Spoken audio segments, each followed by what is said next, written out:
I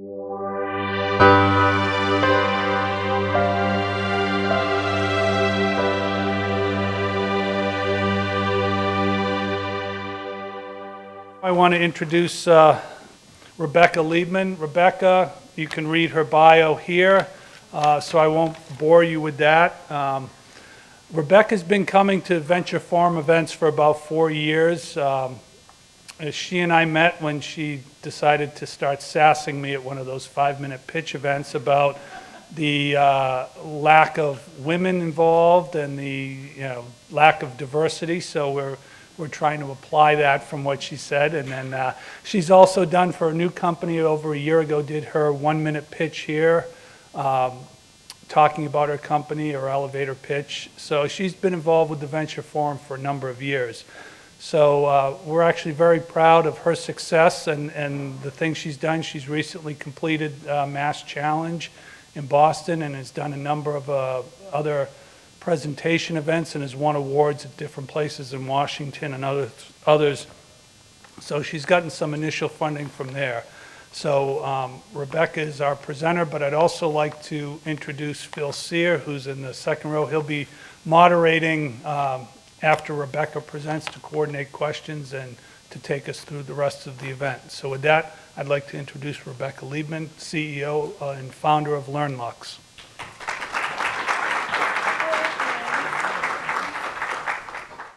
It's very apt, I think, that I'm here today. The Venture Forum actually has had a pretty prominent impact on my life. Just to start, I'll tell you about 3 specific times where being at the Venture Forum perpetuated my entrepreneurship, my entrepreneurship path. So raise your hand if you were a student and you were recommended or incentivized to be here today. Okay, yeah, we have some honest people. So the very first time I went to the Venture Forum was my freshman year at Clark, first year at Clark. And our professor, I was taking an entrepreneurship class, and the professor said we had to go to the Venture Forum. And we had to come back with 3 business cards. And so that was how I found out about the Venture Forum initially. And after that, I just started coming on my own. So this is my 5th year now being involved. And as Joe said, I've given him some feedback along the way. And the second time, my sophomore year, I started working for a startup. Many of you may know if you come to the Venture Forum, called Freight Farms, and I was their first employee. And they pitched at one of those 5-minute pitch days in the spring, and I got to come and run the poster in the back, and I thought I was so cool. And so that was the second time, not the second time I attended, but the second big time where it had an influence on my entrepreneurship path. And then last year, just over a year ago, the very first time I pitched LearnLux publicly was at the Venture Forum. And I think it was Joe who made an announcement and said, we're gonna have some people give 1-minute pitches. And I hid in my seat, and Amy up front said, you're going up there? And that was the very first time we publicly announced the company, unsolicited.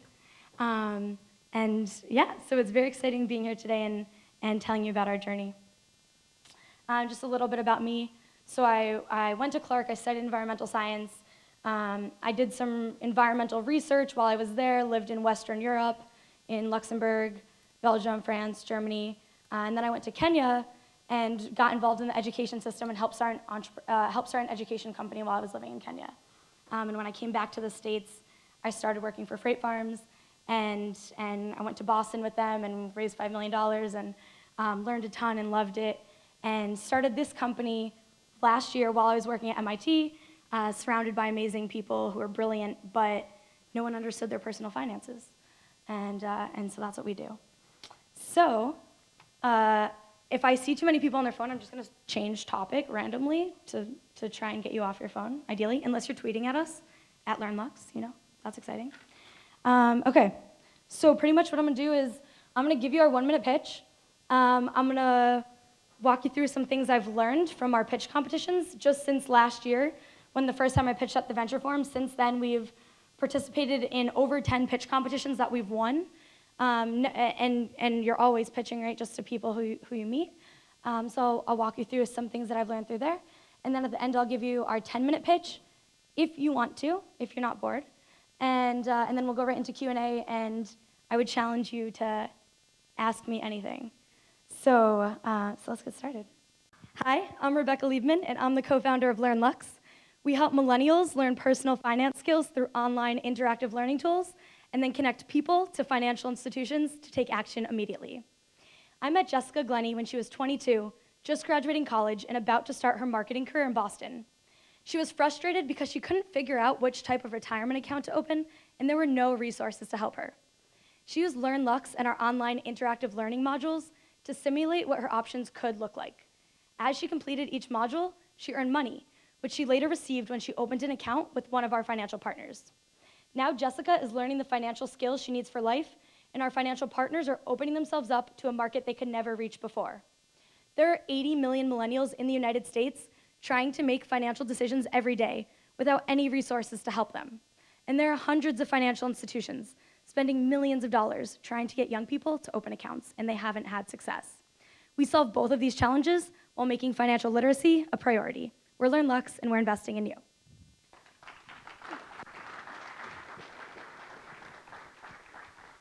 That went well, that's good.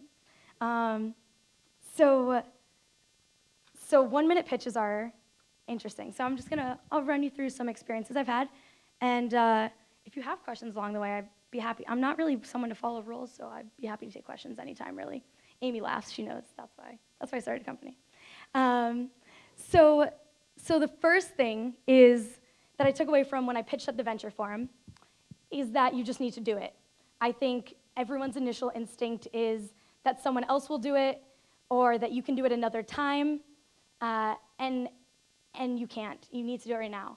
So the first thing is just do it. Just go and pitch somewhere, and however it comes out, and that's your starting point. I believe that after I pitched the first time at the Venture Forum, Joe came up to me and said that it sounded like Shark Tank, and I was offended because I said, well, that doesn't sound very good. But he said it was the good kind, so that's okay. The second time I pitched publicly was at Tech Sandbox, which is a competition that many of you, I'm sure, are eligible to participate in. And what I took away from that is that you need to do it again. So you did it the first time, you need to do it again, just kind of get in the rhythm of pitching, see how different audiences understand your pitch. And I think a huge aspect that a lot of people talk about is presenting to different audiences. And when you're selling or when you're pitching to partners or when you're pitching to an audience of all types of people, there are different types of pitches you can give. And so I'll go into that a little bit more. We then participated in a competition called 1776, which is a venture fund based out of DC. And they had a local competition at the Microsoft headquarters in Cambridge. And we participated in that. There were about 30 companies in the education space. And from that, I learned practice. We hugely changed our pitch because they had an event. They had an event the night before, and they said, "This is what this is kind of what we're looking for." And up until then, the initial pitch I'd created on the spot for the Venture Forum was kind of my personal story about wanting to learn finance and not understanding. And they recommended that I kind of change that. And so it was just a 1 minute pitch for maybe 50 people. And I practiced for probably 3 hours. So however many ones go into that, I just did it over and over. So practice. Once you have a pitch that you like, I think that's important. And understanding what you're going to be judged for is hugely important. Depending on, if it's a competition, you can many times find out what you're going to be judged for. But if it's just a meeting, if you're going to a sales meeting, you know what your desired outcome is, and so you can scope and change your pitch depending on what you want the desired outcome to be and what the specific pain point is of the organization you're talking to. So the next competition we did was, if any of you know Tim Draper, he hosts a pitch competition. Tim Draper hosted a pitch competition in Massachusetts, and there are about 50 companies, and there were 50 companies, and we all had tables, similar to what's in the back. We all had tables, and then they picked 10 to pitch at the end. And because there were 50 tables, not every judge could go to every table. And so there were 6 judges, and they broke it down. And Tim Draper happened to not be the judge for my table. Some people might be okay with that, but I was not okay with that. Tim Draper was in the same room as I was. He was going to hear my pitch. And so I saw him after he finished his tables, and if you know Tim, he's about 7 feet tall. And I went up to him, and I said, Tim, and he looked down, said, Rebecca, and I said, I refuse to leave this event until I pitch to you. He said, let's go. And we walked over to table 14 where we were set up, and I pitched to him, and it was a completely unplanned pitch. I said, this is the problem, this is the other problem, this is what we do. You know, I said, financial literacy isn't a priority. Finance companies are spending a ton of money to try and get this market, and this is how we're solving it. And he interrupted me and said, how are you different from this other company that's in our space? And I answered, and he goes, great. And he takes out his card, he goes, email me your deck. So from that, I learned, be assertive. If you don't know who Tim Draper is, pretty much his family started venture capital, like on the West Coast. So he's pretty scary. You know, he could be scary, but he's nice. So if you ever see him, you can tell him you won't leave a room until you pitch to him. Then we, are you guys good right now? Should I keep going with this or no? Yeah? Okay. So we ended up being finalists in the 1776 local competition at Microsoft, and so we went to the finals in Washington, D.C., and there were 80 companies worldwide in D.C. for this competition, which happened to be during my senior week, which I missed. And it was a week-long competition. And before we went on stage, and it was for $50,000, before we went on stage, about 3 hours before, we met with the judges in a room in the basement below the stage. And they had us practice our pitch. And I practiced my pitch to the judges, and I said, do you have any feedback? And they said, yeah, it's a great pitch, but if you want to be competitive, you might want to add more about the financial institution side of your model. And I really focus on the financial literacy aspect a lot, because that's what I'm really passionate about. And so I went back, I found a little room in the basement, which I ended up getting kicked out of, and then I had about 2 hours left. I rewrote my entire pitch that I was about to give to 500 people at this huge theater in Washington, D.C. And we ended up winning. That category.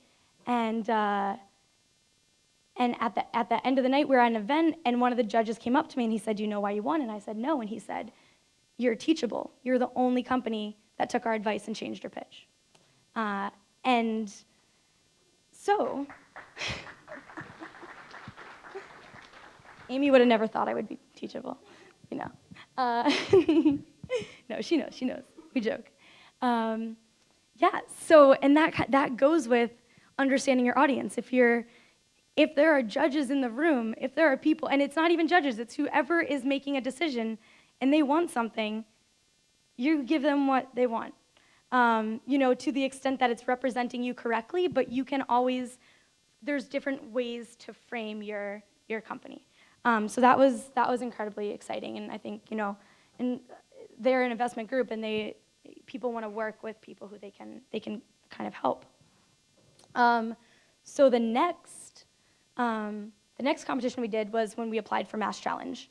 And I had been through Mass Challenge with the company I worked for, and I knew I really wanted our company to go through the program. It had some amazing benefits. And so I was very nervous. And this year it was 5% acceptance rate. Over 2,500 companies applied for 128 spots. And from that, my takeaway, which I did today, and I always do before I speak, is the power stance, which is, you know, either you go like this, there's a lot of TED Talks, you either go like this or like this for 2 minutes before you speak. And it makes you more confident in what you're about to say. And if you, many of you, I'm sure have seen the TED Talk, and if you haven't, you can see the TED Talk on kind of how it changes your endorphins in the way that you present. But that's what I did in front of everyone. There were hundreds of companies waiting to pitch, and I'm just in the middle, just doing my power stance. But we got in, so I think it works. And then, so being a Mass Challenge, I mean, there's a million takeaways. I think the one thing is learn that there's a point when you have to stop. You know, pitch competitions aren't for everyone. I'm giving you some tips about pitch competitions, but I think there are transferable skills that you just use when you're pitching to anyone, not just at a competition. I think pitch competitions are good at the beginning of your startup career to get a feel for how people like your company. But kind of right now we're at a huge growth phase right now, and I don't spend as much time at pitch competitions because it's not necessarily affecting the metrics that we're looking at right now, unless it's a very specific group that we strategically would want to work with. So know when to stop. Pitch competitions are great. They've been great to us. They're not for everyone. There's a point when you don't have to do them anymore, or don't want to do them anymore, or never will. Some people never will. The other thing is slides. So I haven't done when I give you my presentation later, if you want to hear it, you'll notice there are no words on any slide, except minimal words on the competition slide. But I really believe that you either read or you listen, and I want you to listen, so I never make you read. And if you want people to read, that's great, but just know they're not going to listen to you. And understand that you're competing with so many other things. Like, I know, I've been in your seats. I go to a lot of conferences, a lot of speakers. I know you're like, oh man, what am I going to have for dinner tonight? Oh man, I can't believe my kid sent me that text. Oh man, why is my friend mad at me? Like, why is that person at work passive aggressive? Like, there are a lot of things that I'm competing with in your mind right now. And if you have to do another competition between words and listening, not going to happen. So that would actually, I feel like that could be obvious, but a lot of people don't do it. This could be risky to say, I don't know. Have you ever met someone, okay, this is interactive. Have you ever met someone who is perfect, who you think is perfect, and you don't like them because they are? Can I say that? Yes? Okay, so yeah. I think it's the same thing with pitches. You don't have to be perfect, you just have to be effective.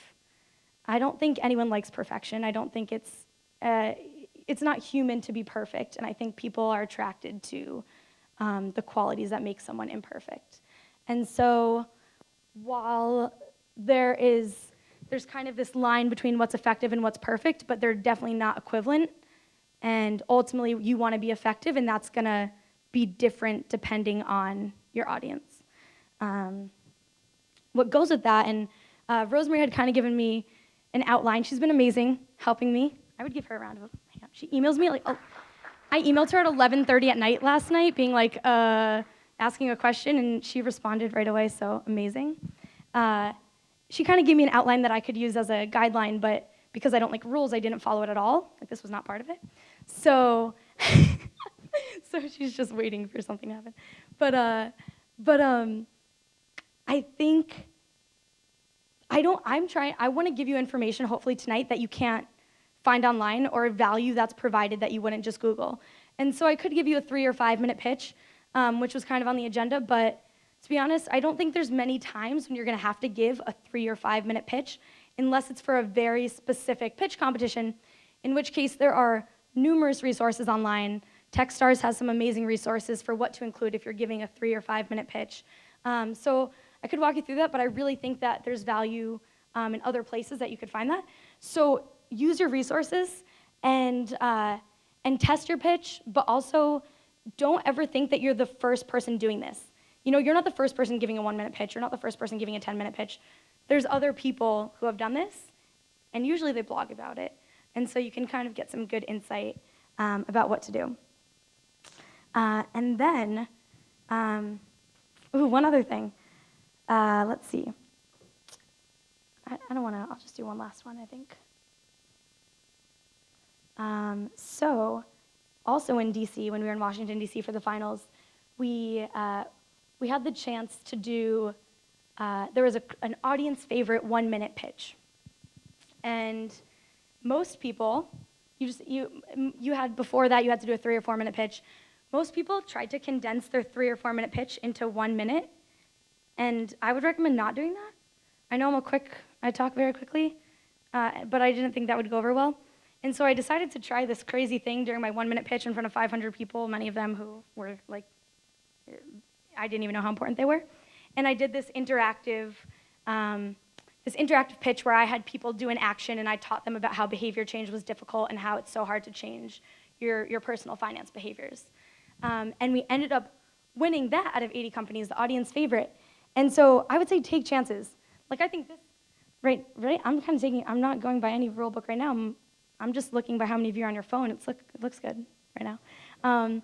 So I also haven't had any tweets though, so I don't know. But oh, I have my phone on autopilot, so sorry. But yeah, I think people, like I said, with imperfection, like people are human, and you can see the same thing in a lot of places. And so that's why I would challenge you during the question time to, you can ask questions about pitching, you can ask questions about starting a company while you're in college, or you can also ask really crazy questions that normal people might not ask. And if you talk to anyone on my team or people who know me, I'll give you a pretty honest answer. So that's what I would say. So if you're up for it, I will give you a 10-minute pitch. You want it?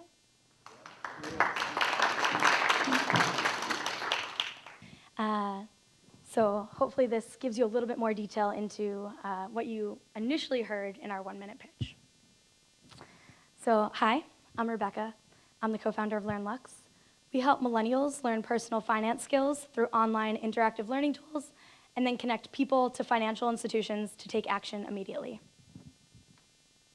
There are 80 million millennials in the United States. Those are people 19 to 34 years old. They have $170 billion spending power. They're the largest generation to date.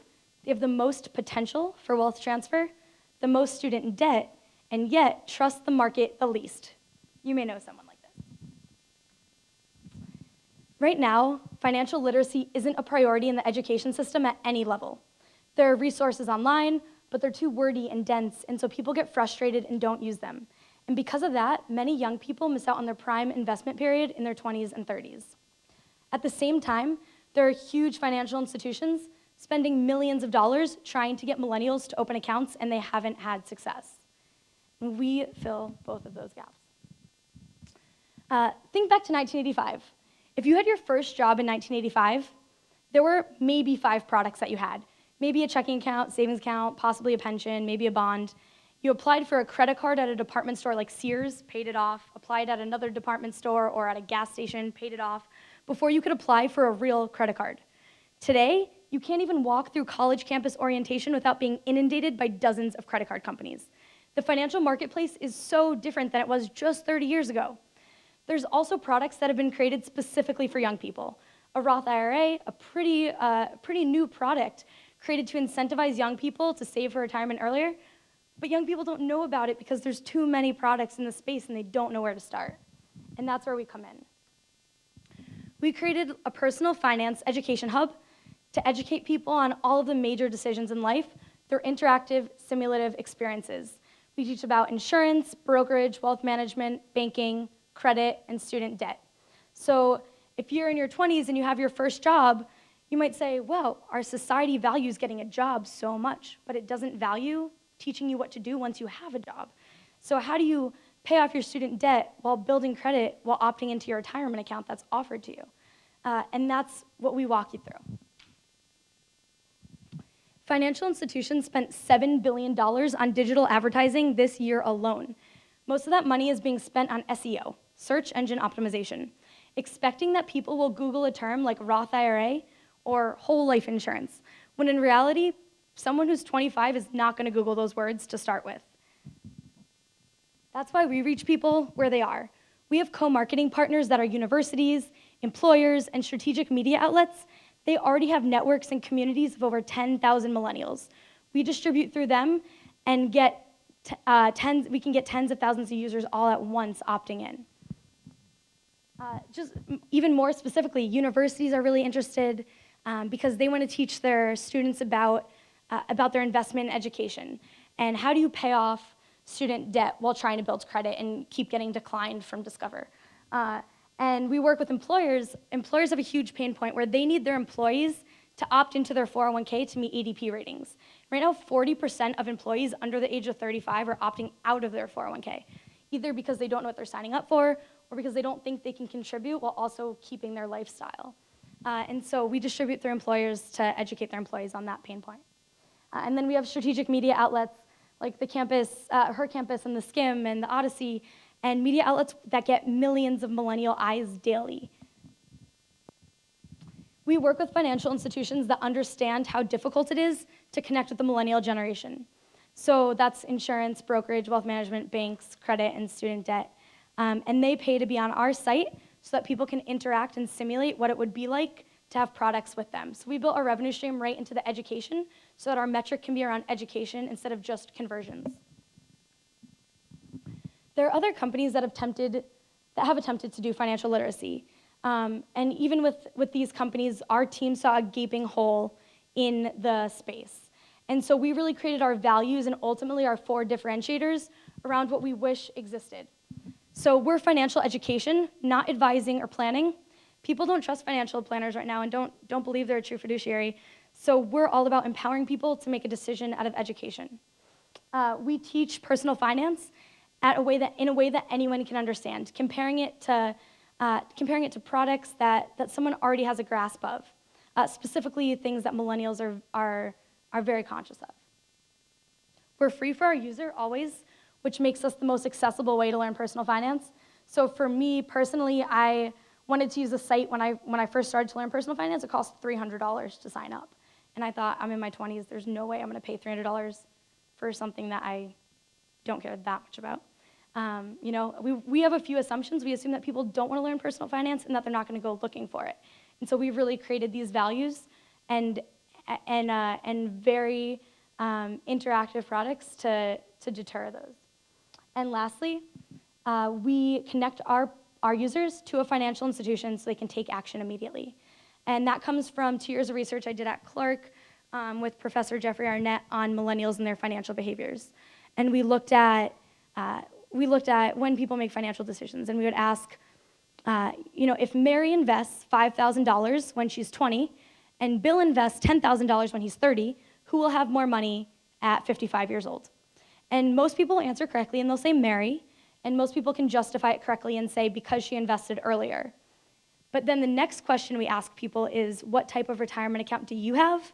And 75% of people, out of the 2,000 people from 19 to 35 that we studied, 75% of people say nothing. They have no type of retirement account.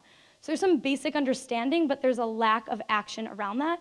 And so we've created a product that really perpetuates both. We've looked at other companies in the industry, in the space, and we know that our value is in users. So over the next couple of years, we have very aggressive user milestones, and looking to be at 250,000 users by the end of 2016. And we can do that because of our co-marketing partners. So if we have 200 people piloting with us at Microsoft, next month we can increase that to 2,000, and then after that, 20,000. So we increase the number of people at each partner organization and the number of organizations we work with. And we also have some really exciting strategic campaigns for our launch next year. So we have an amazing team building the product that we wish we had. Our CTO built the product for SALT, the largest student financial aid program in the country. Our product manager, who has a fancy name up here, Joel, loves education. He went to Harvard, Yale, and Northwestern to study interactive design, and he really looks at how do people learn. Our VP of product is sitting in the front row, Nick, and he has a background in men's fashion and was most recently consulting with the ACT Foundation, the testing group, looking at working learners. And my co-founder and also brother, if you saw, a lot of questions around that, is our finance guru. He opened a Roth when he was 17 years old. He has been day trading since he was 15 and pretty much can explain any financial term in jargon that you'll understand, which is integral for our product. And my background is in startups. I started a company in Kenya in 2012, worked for 3 startups in Boston, and started this when I realized that the amazingly smart people I was surrounded by at MIT still didn't know how to manage their personal finances. And we've only been around for about a year, but we've had some amazing success since we started. We've worked with Net Impact, the Peterson Foundation, we're in Mass Challenge, the Clinton Foundation, won the 1776 Challenge Cup, the Draper competition. Working with the Case Foundation, Steve Case, who started AOL. They have a lot of initiatives around millennials and how they're very different from other generations. And most recently, our company, we had an award from Forbes, the Forbes $1 Million Change the World competition, which recognized companies run by people under 30 that had a model that was scalable and disruptable. And there were over 2,500 applicants, and we were in the top 20, so we were just at the Forbes Under 30 conference, which was exciting. And we do this every day because we can imagine a world where people are making financial decisions out of education instead of fear, and we're on a mission to make financial literacy a priority. Thank you.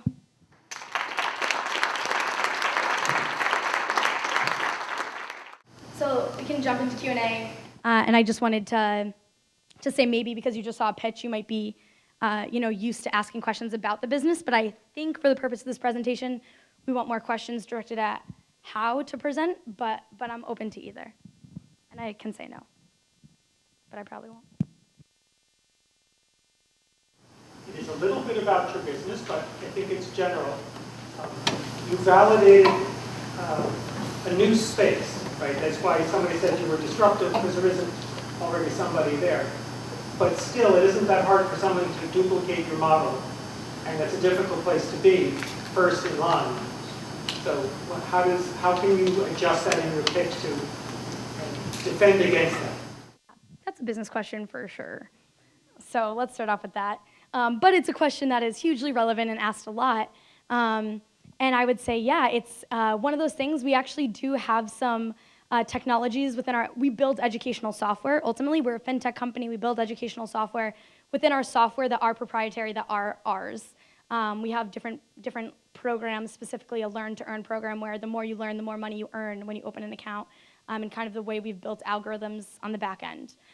So there's that. I think also, though, for the most part, is we completely understand that. We're actually working with some advisors from Mint. When Mint came out, there was a company at the same time that came out called Wasabi. I'm sure all of you have heard of Mint, and maybe a couple of you have heard of Wasabi. We want to be on the Mint level. So we're looking at how do fintech consumer products reach a lot of people at once. So right now we've been doing some internal pilots with partners, but we have a big launch. We have a big launch day with a lot of media and a lot of partners kind of being released all at the same time for a big push. And really the only way you can capture that market is just doing it all at once instead of having a lot of soft launches. And I really, there's also some programs. I think our team is millennials building the product we wish we had. I think we have a lot of competitive advantages because we're building the product as the target market. Yeah.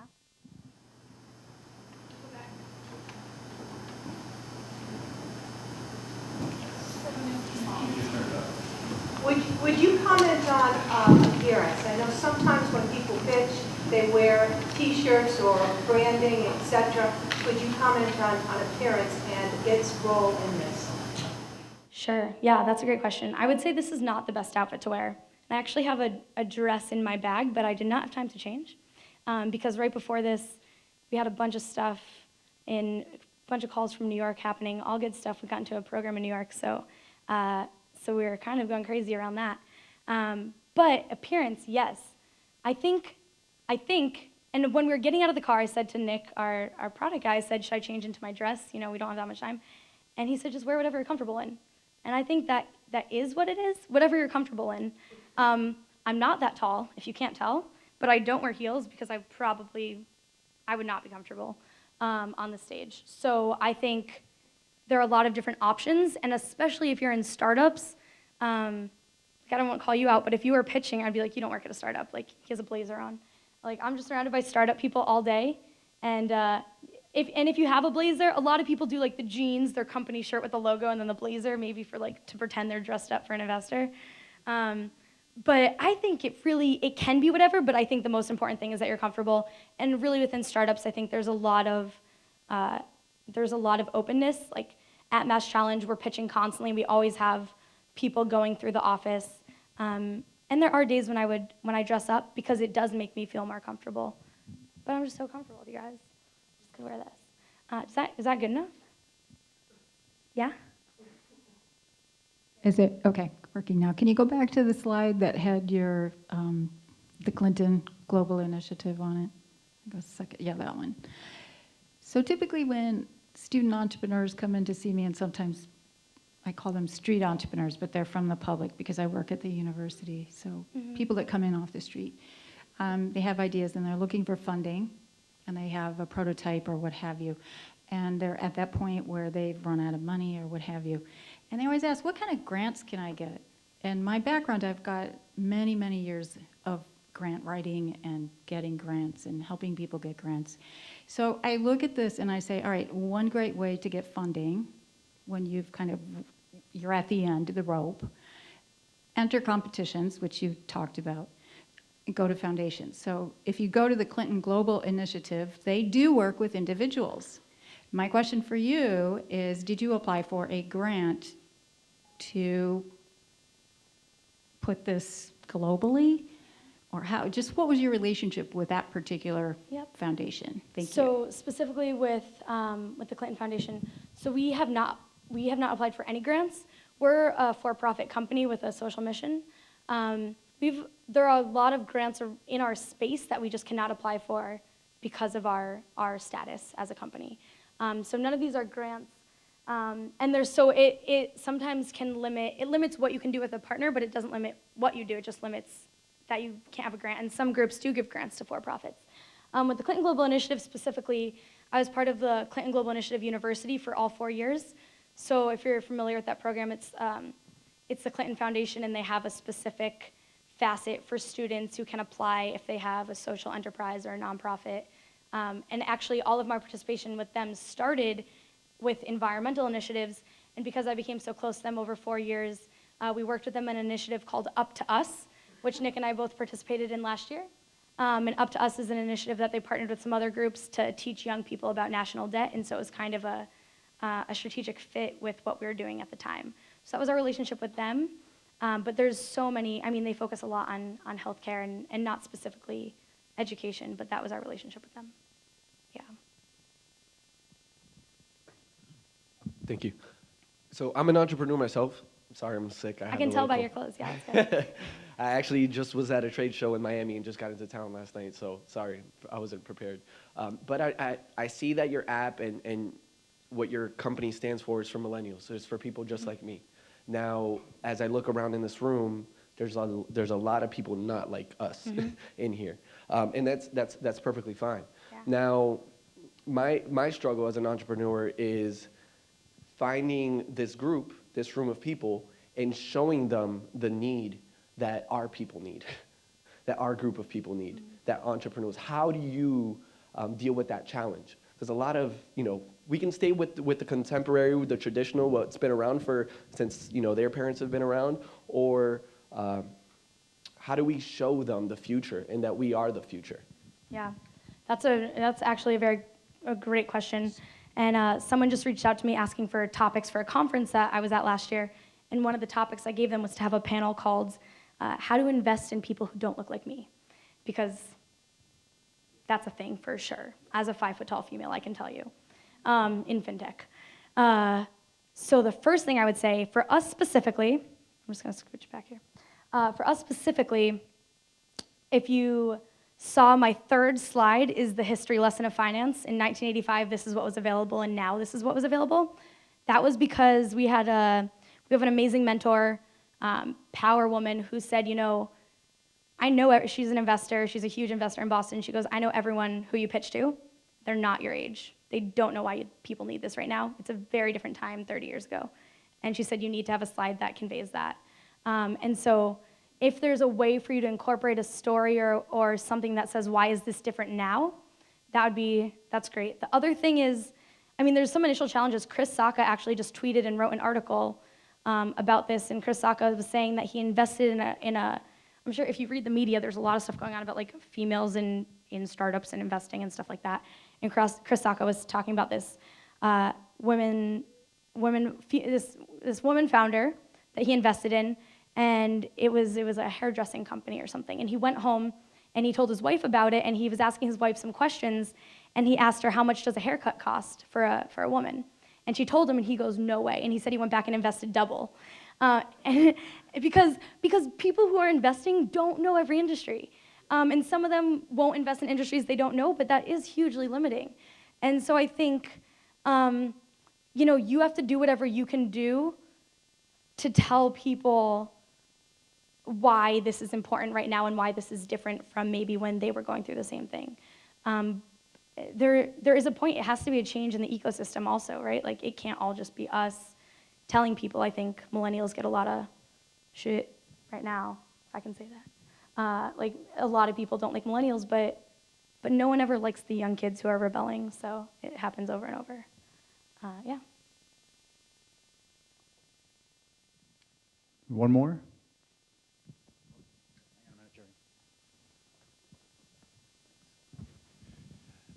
It's often said that when you start a pitch, you should emotionally engage the audience, maybe by telling them some kind of a story.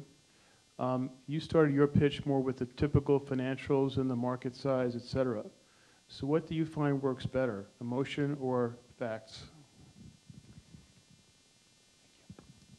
It depends on the person, it depends on the audience. So I guess a very appropriate question for this panel, or this one-person panel. Just me. So I used to start with emotion and switched to metrics from feedback. And it also, I go back and forth depending on who the audience is or who is in the audience. And I try to include both sometimes, but I've seen, especially in Boston, where I pitch, it's mostly in Boston. And at the last month I was traveling, I was in Seattle, San Francisco, and New York. Boston is so conservative with funding and everything compared to every other city. And so metrics really drive the conversation a lot there. And I think it depends geographically where you are and also who you're presenting to. And obviously, before you go into any pitch or meeting or conversation, you should know the person's background. I have a really good friend who runs a health science company, and they have a cancer, a product within the cancer space, another option to chemo. And his lead investor was someone who had a daughter who had this very specific kind of cancer, and he invested because he emotionally connected with the product. And I think that happens, but not all of the time. And so again, if you know the person's background and you know that they have emotion connected to something, you can lead with that. But specifically, I think just because of our geography in Boston, it's been metrics driven. Yeah.